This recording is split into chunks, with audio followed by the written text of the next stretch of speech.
राजेश चौधरी से बात शुरू करता हूं, भारतीय जनता पार्टी। राजेश चौधरी जी, अच्छा अब अगर जिन्ना भी आके हाथ पैर जोड़े, मान लो, है काल्पनिक सवाल है, मान लो जिन्ना आ जाए, हाथ पैर जोड़े, चिरौरी करे, कहे मजान बख्श दो माई बाप हुजूर, है हमारा नाम छोड़ो अब, है, लेकिन मुझे लगता है अब आप लोग छोड़ोगे नहीं ना, जब तक वोट नहीं हो जाएगा। जिन्ना भी मान लो पूरे उत्तर प्रदेश में आपके पीछे पीछे दौड़े हाथ जोड़ के। सियासत की गांठ ऐसी होती है दोस्त, क्या भाई राजेश चौधरी जी? देखिए अग्निहोत्री साहब जी, आप बहुत वरिष्ठ पत्रकार हैं और बड़े विद्वान व्यक्ति हैं, मैं बड़ा सम्मान आपका करता हूं। आप थोड़ा सा पीछे जाएंगे तो आप ये देखिएगा कि जिन्ना को लाया कौन। जिन्ना जब राजनीति के मैदान में यहाँ पर आए, उत्तर प्रदेश के चुनाव की जब से सरगर्मी चल रही है, आप वो दिन याद करिए, 31 अक्टूबर, जिस दिन लौह पुरुष सरदार वल्लभ भाई पटेल की जयंती थी। जी, देश उनको एक महान नेता के रूप में देखता है। ये अलग बात है कांग्रेस ने उनके व्यक्तित्व के साथ भी अन्याय और अत्याचार किया और इतिहास में उनको दफन करने की पूरी कोशिश की। हाँ, उसके बावजूद भी वो आज हर भारतवासी के दिल के अंदर बसे हुए हैं, हर भारतवासी उनको सम्मान की दृष्टि से देखता है। तो वहां पर जिन्ना की तुलना सरदार पटेल से सम्मानित अखिलेश यादव जी ने की। हम जिन्ना को लेके नहीं आए, जिन्ना हमारे चुनाव के एजेंडे में नहीं था। नहीं नहीं, मैं तो दूसरी से बात कह रहा हूँ, अखिलेश जी लेके, ठीक है, मैं बात दूसरी मैं कह रहा हूँ, मैं तो एक काल्पनिक बात कह रहा हूँ कि अब मान लो जिन्ना सबके पैर छू के माफी मांगे, आपके जितने भी नेता हैं सबसे, और कहे कि भाई हमको हमारी जान बख्श दो, तो भी मैं मानता हूँ राजनीति की गांठ इतनी गहरी होती है, अब चुनाव तक तो जिन्ना नहीं छूटता। जब बात निकली है तो दूर तक जाएगी, मतलब चुनाव तक नहीं छूटता, उसके बाद जिन्ना को कभी नहीं छूटेगा। उसके बाद फिर जिन्ना को पूरे 5 साल के लिए लॉकर में रख लेंगे सब लोग। अग्निहोत्री साहब, ये तो ऐतिहासिक बात हो गई कि जिन्ना और सरदार पटेल दोनों एक ही अखिलेश यादव और समाजवादी पार्टी की नजर में है। इससे बड़ी शर्म की बात और हमारे लिए क्या होगी? जिन्ना की तुलना कभी अखिलेश उनसे सरदार पटेल से की जा सकती है क्या? आप सोचिए, मैं आपको पूछना चाहता हूँ और देश से पूछ रहा हूँ, दोनों एक देश को तोड़ने वाला, एक देश का विभाजन करने वाला, एक इस भारत माँ का गद्दार, और दूसरे सरदार पटेल जिन्होंने एक सूत्र में पिरोने का काम किया। एक रियासत दी थी, मैं अपनी बात कह रहा हूँ, एक रियासत दी थी जवाहरलाल नेहरू को, वहीं आग लगी हुई है कश्मीर में, एक रियासत को नहीं कर पाए थे।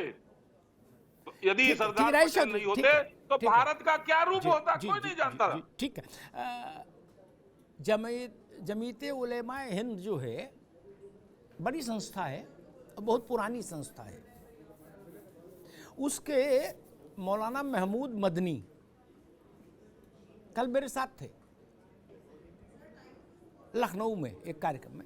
तो जिन्ना पर जब बात हुई तो उन्होंने कहा कि हम मानते हैं कि जिन्ना का गुनाह ऐसा था जिसे माफ नहीं किया जा सकता, और उसके साथ कोई हिंदुस्तान का मुसलमान खड़ा नहीं हो सकता। महमूद मदनी ने कहा कि हम मजबूरी में भारत में नहीं रहे,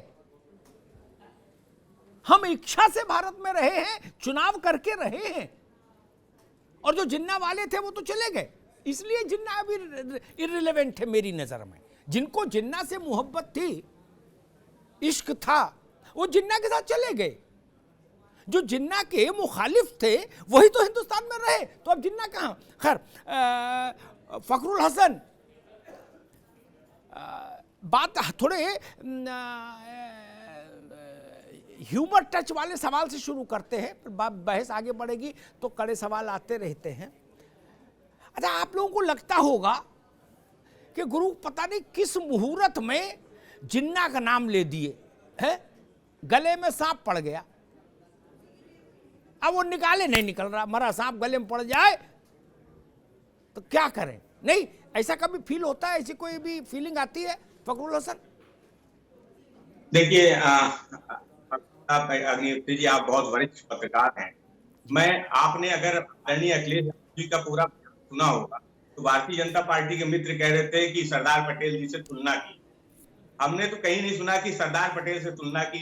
एक संस्था में बयान दे रहे थे और उन्हीं ने कहा कि कई विचारधारा के लोग एक ही संस्था के में पढ़ के निकले, पूरा बयान यही था। लेकिन भारतीय जनता पार्टी के लोगों ने एक शब्द को पकड़ के, क्योंकि मुद्दे भारतीय जनता पार्टी के नहीं पास मैंने हैं। यार बड़ा रोचक सवाल पूछा फखरुल साहब, कहाँ चक्कर पड़ गया? अब बाद में बता, अभी मैंने पूछा कभी हम लोगों की भी जुबान कहीं फिसल जाती है शो में बोलते समय, तो कई दिन तक सपने आते हैं कि यार ऐसा क्यों हो गया, कैसे हो गया, हे प्रभु। नहीं, आप लोगों को ऐसे कभी सपने आ रहे हैं आजकल? को लग रहा है यार कहाँ बवाल में फंस गए, ये मरा हुआ अजगर गले में लटक गया, अब ये चुनाव तक घूमेगा, क्योंकि अब आपके उतारे ये उतर नहीं सकता।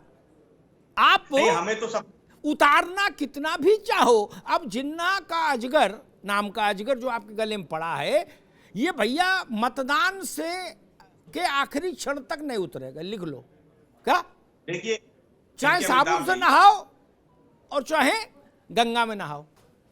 जी देखिए, ये जो सांप है जो भारतीय जनता पार्टी के गले में बंधा हुआ है, कल योगी जी ने कहा कि आजादी कब मिली, हिंदुस्तान को आजादी भारतीय जनता पार्टी के शासन में मिली।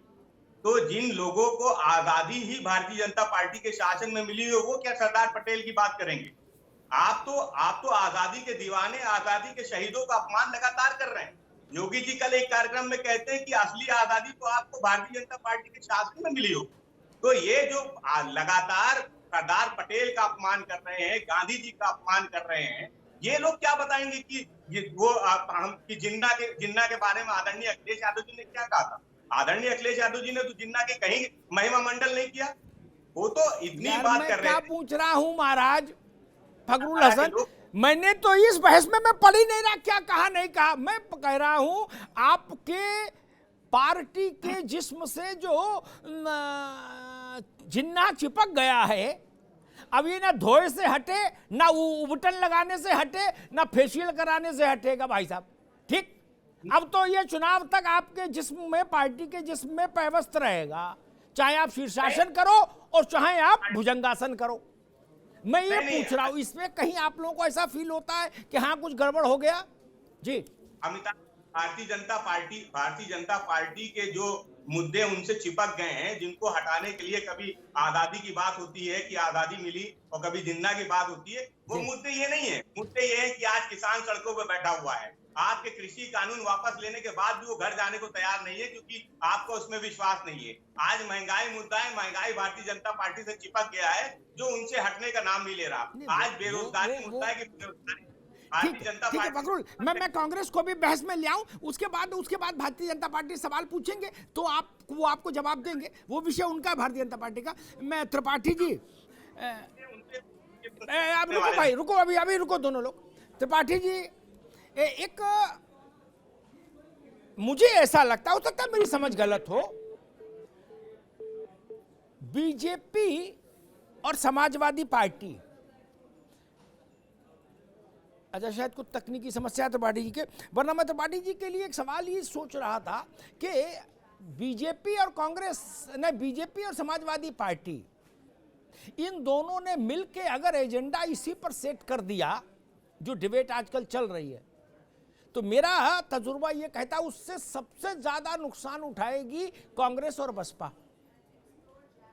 ये तो बिल्कुल समझ लीजिए बाढ़ग्रस्त इलाके जैसी हालत हो जाएगी। अगर त्रिपाठी जी सुन रहे हो तो उनसे संपर्क हो रहा हो तो उसका उत्तर दें। जी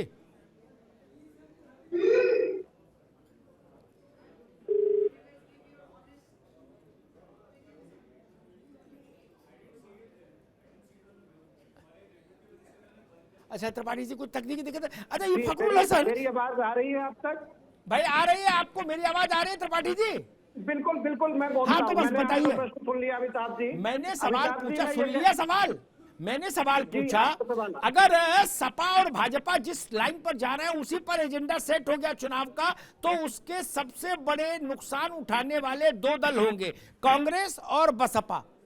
इन दोनों दलों की स्थिति बाढ़ग्रस्त इलाकों जैसी हो जाएगी चुनाव में, मैं ऐसा मानता हूं।